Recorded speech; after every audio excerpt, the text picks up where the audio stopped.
Hello. Ciao. Welcome everyone. Does this...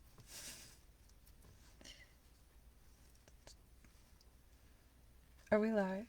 Oh, it looks as if though we really are. Welcome back to Tuesday Tales of Terror with myself, your host, Collie Mortwood.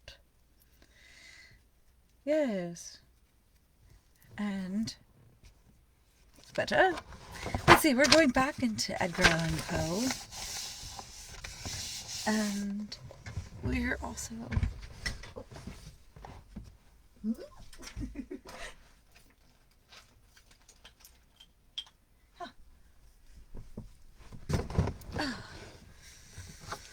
ready.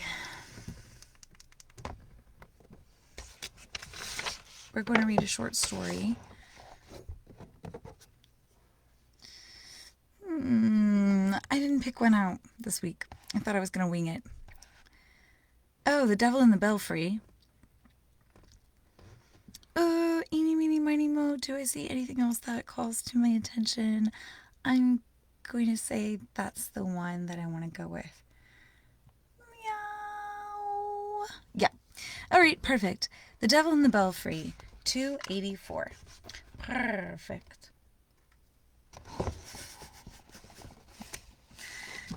Let's see. It was my birthday on Friday. Bon compleanno to me. Now, the whole point of reading these stories was so that I could get more familiar with Edgar Allan Poe, because as I've mentioned a few times, it seems as if I've only been acquainted with his most popular, familiar works. So, also, it's really thick. So I was thinking, yeah, that's what I wanted to talk about. I was thinking, I have these books that I got from the little free libraries around town, and this one is The Man Who Was Poe, and I think we should jump into this. But also, I will be traveling next week, so we'll see if that works out. I know, I'm gonna miss you too. Okay, The Devil in the Belfry.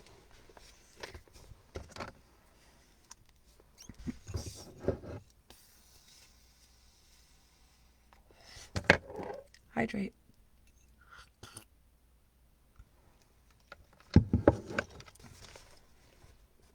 Chamomile tea tonight. What o'clock is it? Old saying. Let us begin. Andiamo. Everybody knows, in a general way, that the finest place in the world is, or alas was, the Dutch borough of Vonder wat time it is. It's spelled Vonder, Vonder, VOT, Vot, TEIM, time it is.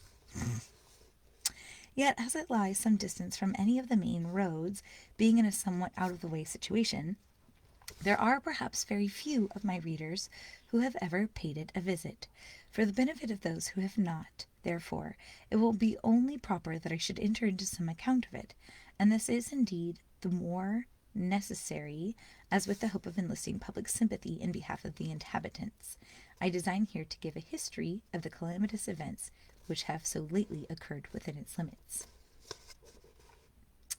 Okay, so basically he's saying that you're not going to have heard of this town, and I need to tell you the story so that you can have sympathy with the people who live there, blah, blah, blah, blah, blah. No one who knows me will doubt that the duty thus self-imposed will be executed to the best of my ability, with all that rigid impartiality, all that cautious examination into facts, and diligent collation of authorities, which should ever distinguish him who aspires to the title of historian. It's a long-winded way of saying that he's taking great care to be very factual, because he takes his title of historian very seriously. Come closer. Come to me. There we go. By the united aid of medals, manuscripts, and inscriptions, I am enabled to say positively that the borough of Vondervottonides has existed from its origin in precisely the same condition which it at present preserves. Huh. Of the date of this origin, however, I grieve that I can only speak with that species of indefinite definiteness which mathematicians are at times forced to put up within certain algebraic formulae. The date, I may thus say, in regard to the remoteness of its antiquity, cannot be less than any assignable quantity whatsoever.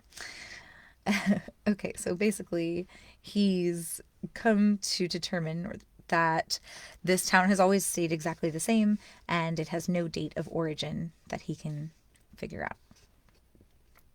Touching the derivation of the name Vonder what time it is, I confess myself, with sorrow, equally at fault.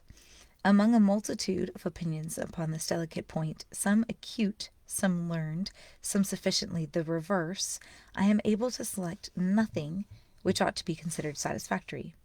Perhaps the idea of grog swig, nearly coincident with that of kraut aplenty, these are names of towns, is to be cautiously preferred.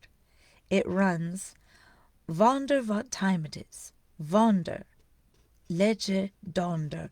What time it is. Quasi und blitzes. Blitzes ob sol pro blitzen. This derivation, to say the truth, is still countenanced by some traces of the electric fluid evident on the summit of the steeple of the house of the town council. I do not choose, however, to commit myself on a theme of such importance, and must refer the reader desirous of information to the, oh, good Lord, Oratiunclae de rebus praeter veteris of Dunderguts.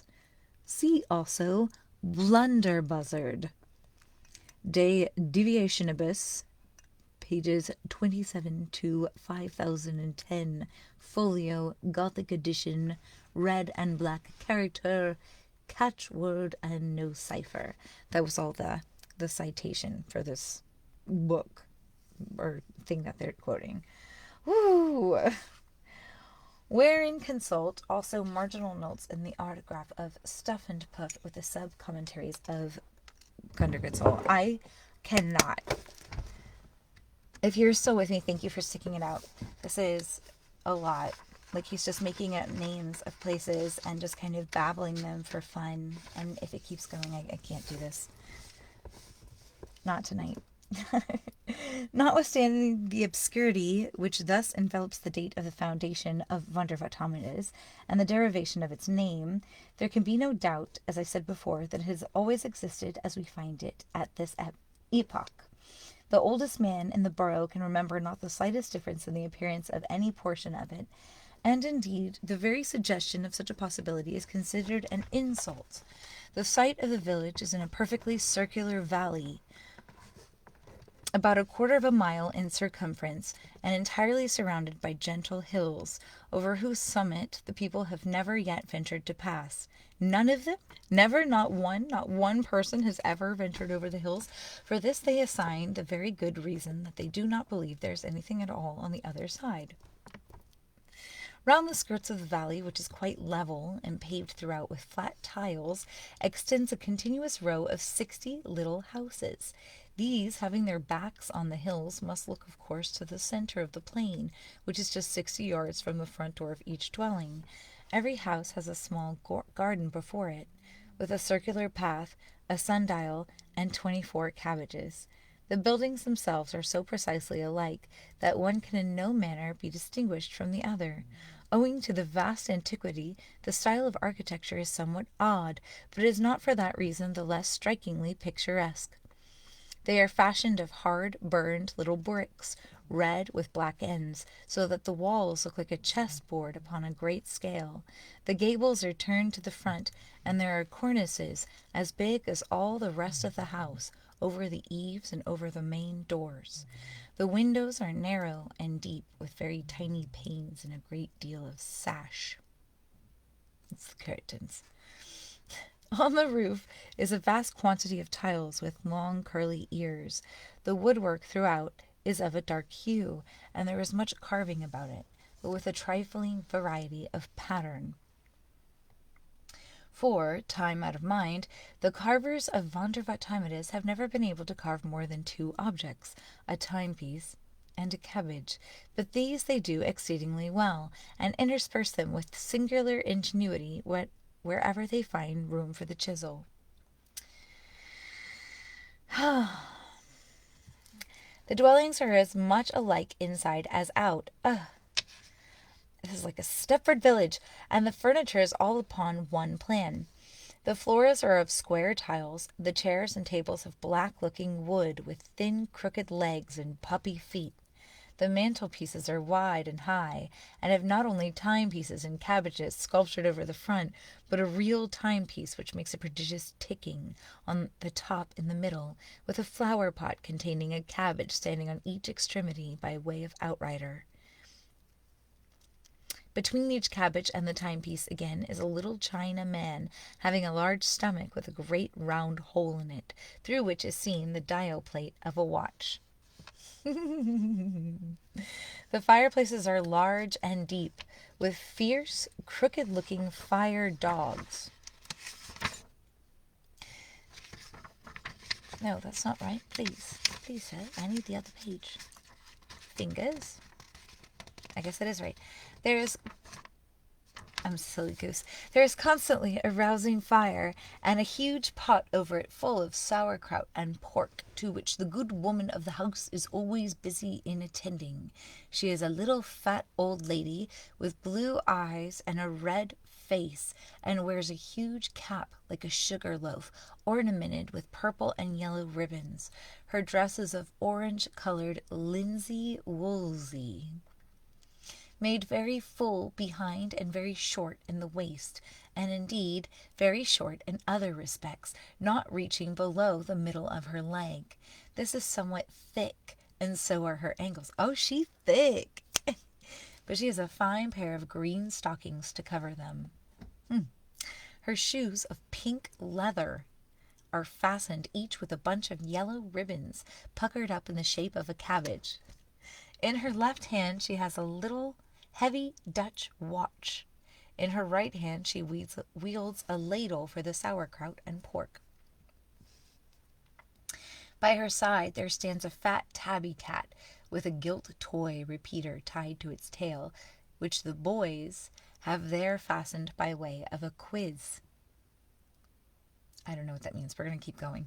The boys themselves are, all three of them, in the garden attending the pig. They've tied something to the cat's tail. The boys have.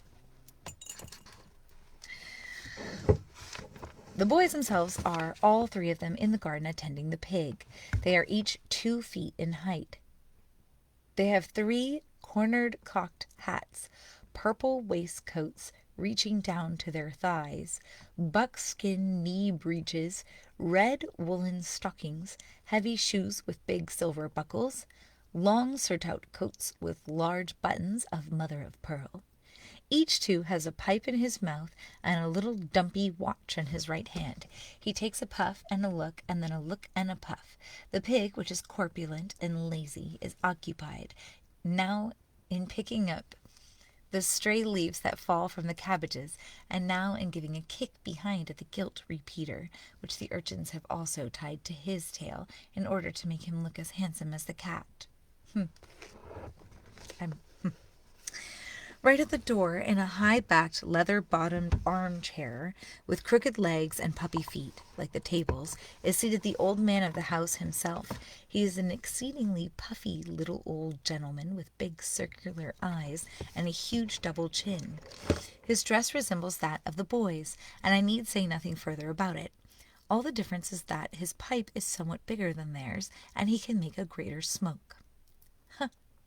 Like them, he has a watch, but he carries his watch in his pocket.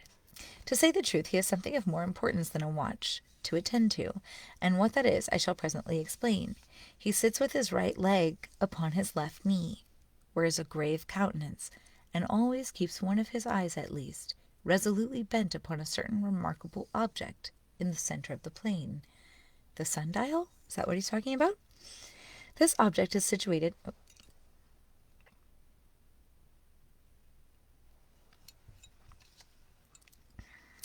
Lavender tea. This object is situated in the steeple of the house of the town council. The town council are all very little, round, oily, intelligent men with big saucer eyes and fat double chins, and have their coats much longer, and their shoe buckles much bigger than the ordinary inhabitants of Vonder what time it is. Since my sojourn in the borough, they have had several special meetings, and have adopted these 3 important resolutions. And they are as follows. That it is wrong to alter the good old course of things. Number 2, that there is nothing tolerable out of Vonder what time it is. And 3, that we will stick by our clocks and our cabbages.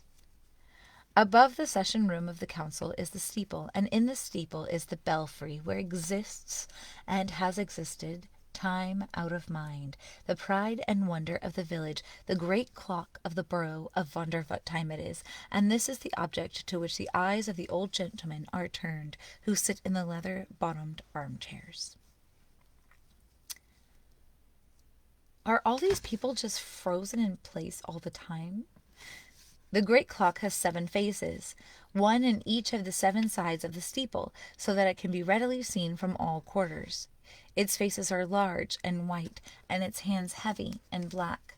There is a belfry man whose sole duty is to attend to it, but this duty is the most perfect of sinecures. SINECUR.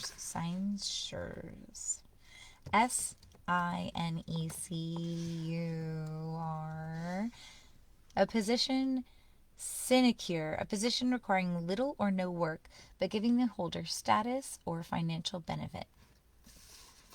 Oh,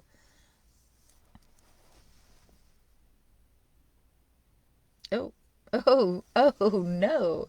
The great clock has 7 faces. Its faces are large and white, and its hands heavy and black. There's a belfry man whose sole duty is to attend to it, but this duty is the most perfect of sinecures, for the clock of Vonder what time it is was never yet known to have anything the matter with it, until lately. The bare supposition of such a thing was considered heretical. From the remotest period of antiquity to which the archives have reference, the hours have been regularly struck by the big bell, and indeed the case was just the same with all the other clocks and watches in the borough.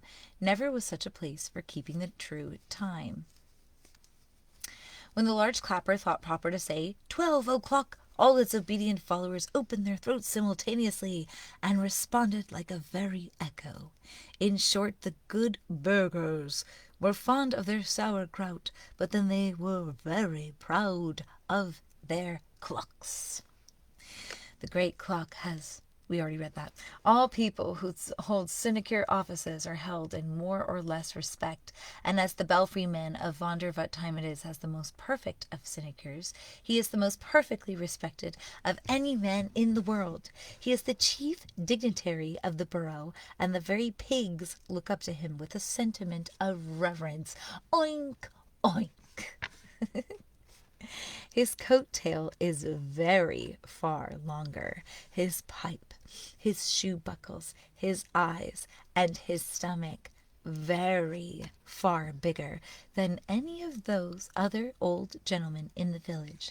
And as to his chin, it is not only double, but triple. I have thus painted the happy estate of Vonder what time it is. Alas, that so fair a picture should ever experience a reverse.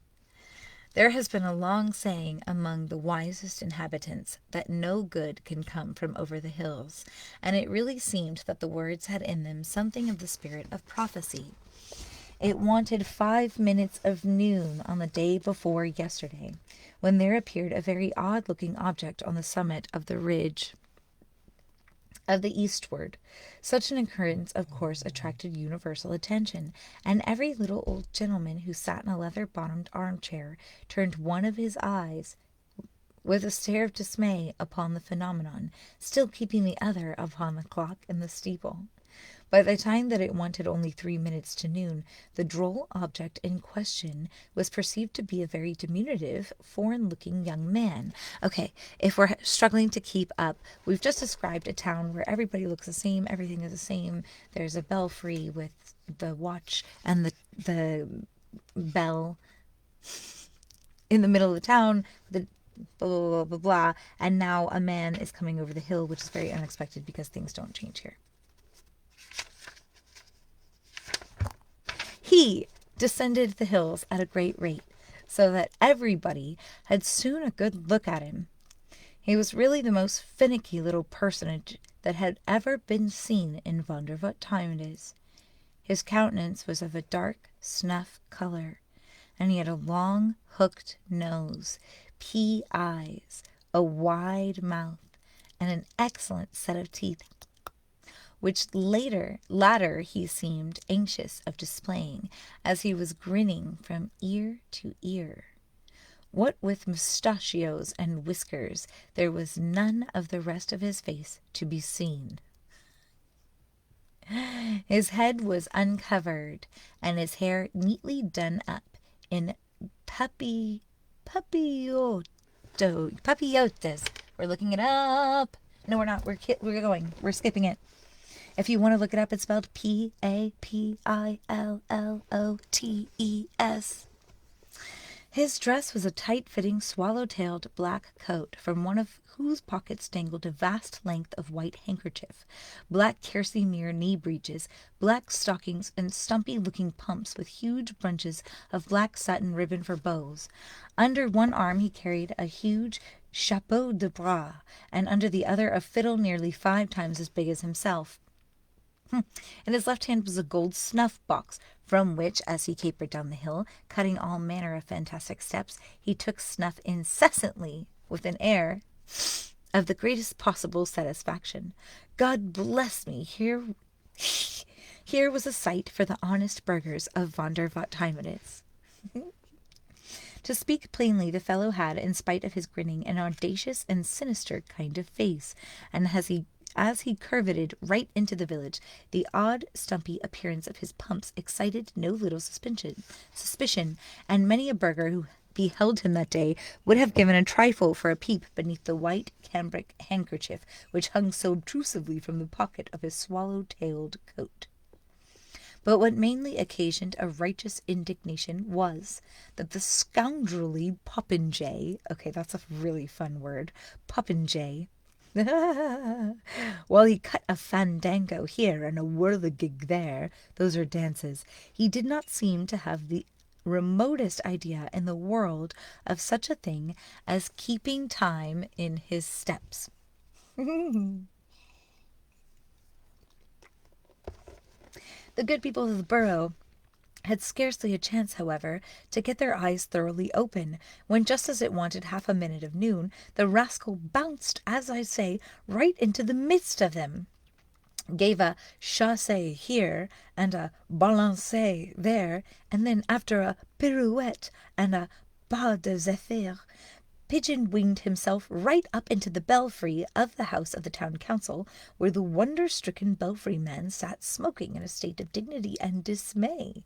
But the little chap seized him at once by the nose, gave it a swing and a pull, clapped the big chapeau de bras upon his head, knocked it down over his eyes and mouth, and then, lifting up the big fiddle, beat him with it so long and so soundly that, what with the belfry man being so fat and the fiddle being so hollow, you would have sworn that there was a regiment of double bass drummers all beating the devil's tattoo up in the belfry of the steeple of Wonder what time it is.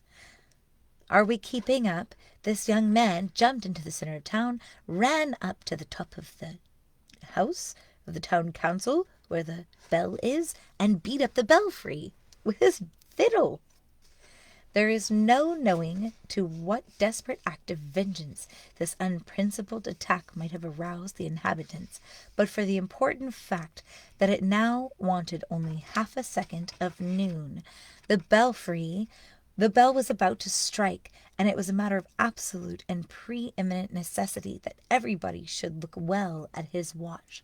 It was evident, however, that just at this moment the fellow in the steeple, that's the word I keep forgetting, steeple, it's like my brain has erased it from trauma, was doing something that he had no business to do with the clock. But as it now began to strike, nobody had any time to attend to his maneuvers, for they had all to count the strokes of the bell as it sounded. Ah! 1! Oh, excuse me, this is the clock. 1, said the clock. Von, echoed every little old gentleman in every leather-bound bottom armchair in Wonder what time it is. Von, said his watch also. Von, said the watch of his vrow, and Von, said the watches of the boys, and the little gilt repeaters on the tails of the cat and the pig. 2, continued the big bell, and do, repeated all the repeaters. 3, 3, 4, 4, 5, 5, 6, 6, 7, 7, 8, 8, 9, 9, 10, said the bell. 10, answered the others. 11, said the big one. 11, assented the little ones. 12, said the bell. 12, they replied, perfectly satisfied, and dropping their voices. And 12 it is, said the little old gentlemen, all together putting up their watches. But the big bell had not done with them yet. 13. Der Teufel, gasped the little old gentleman, turning pale, dropping their pipes, and putting down all their right legs from over their left knees. Der Teufel, groaned they.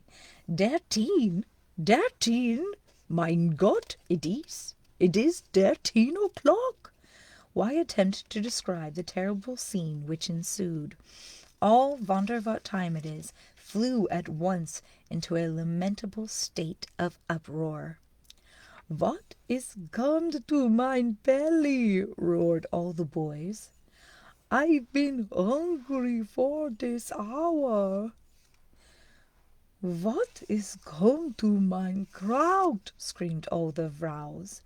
It has been done to rags for this hour. What is come to mein pipe? Swore all the little old gentlemen. Donder and Blitzen. Stop. He did not write Donder and Blitzen. It has been smoked out for this hour. And they filled them up again in a great rage, and sinking back in their armchairs, puffed away so fast and so fiercely that the whole valley was immediately filled with impenetrable smoke. Meantime the cabbages all turned very red in the face, and it seemed as if old Nick himself had taken possession of everything in the shape of a timepiece. The clocks carved upon the furniture took to dancing as if bewitched, while those upon the mantelpieces could scarcely contain themselves for fury, and kept such a continual striking of 13, and such a frisking and wriggling of their pendulums, as was really horrible to see. But worse than all, Neither the cats nor the pigs could put up any longer with the behavior of the little repeaters tied to their tails, and resented it by scampering all over the place, scratching and poking and squeaking and screeching and caterwauling and squalling and flying into the faces and running under the petticoats of the people and creating altogether the most abominable din and confusion which it is possible for a reasonable person to conceive.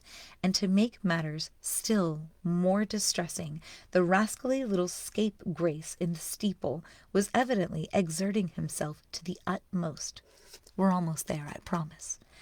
Every now and then one might catch a glimpse of the scoundrel through the smoke. There he sat in the belfry upon the belfry man, who was lying flat upon his back. In his teeth the villain held the bell rope, which he kept jerking about with his head, raising such a clatter that my ears rang again even to think of it. On his lap lay the big fiddle, at which he was scraping out all time and tune, with both hands, making a great show, the nincompoop of playing Judy O'Flanagan and Paddy O'Rafferty. Judy O'Flanagan and Paddy O'Rafferty. Affairs being thus miserably situated, I left the place in disgust, and now appeal for aid to all lovers of correct time and fine kraut. Let us proceed in a body to the borough and restore the ancient order of things in wonder what time it is by ejecting that little fellow from the steeple. And that is the end of that story. That was fun. I really liked that one. I hope that you enjoyed it as much as I did. And as I somewhat alluded to, I do have travel plans next week, and I will not be arriving back in town until 9:30 at night. So unfortunately, I don't think I'll be able to make the Tuesday Tales of Terror because I will be traveling all day Tuesday. It's the way that things worked out. What I can do, perhaps, is... Nope, we're just going to skip ahead. And I was thinking that we should start this book, The Man Who Was Poe, and I'll read the summary really quick for us and see if this is what we're thinking. It is night, and Edmund is alone, if you have time. It is night, and Edmund is alone. His mother is gone. His aunt, who went in search of her, is dead. His sister has disappeared. Edmund has no one, except for a stranger of the night, a dark, mysterious stranger who flees from demons of his own, who follows Edmund with grim determination through the cold and shadowy city, promising to help, but often hindering, a stranger who needs Edmund for purposes of his own. So I thought that could be fun, because it's still Edgar Allan Poe, and it's a kid's book, so it should go quickly. All right, I love you. That's it. That's all I'm holding you hostage for. Please have a beautiful, beautiful week, and I probably won't see you next week, so ciao. Maybe we'll just narrow it down to two times a month. Not if we're reading that. We'll see how it works out. Okay, I love you. Get out of here. Have a beautiful, beautiful week. I hope something magical happens to you. Stay spooky. Love, peace. You know the drill. Drink your water. Get out of here, you weirdos.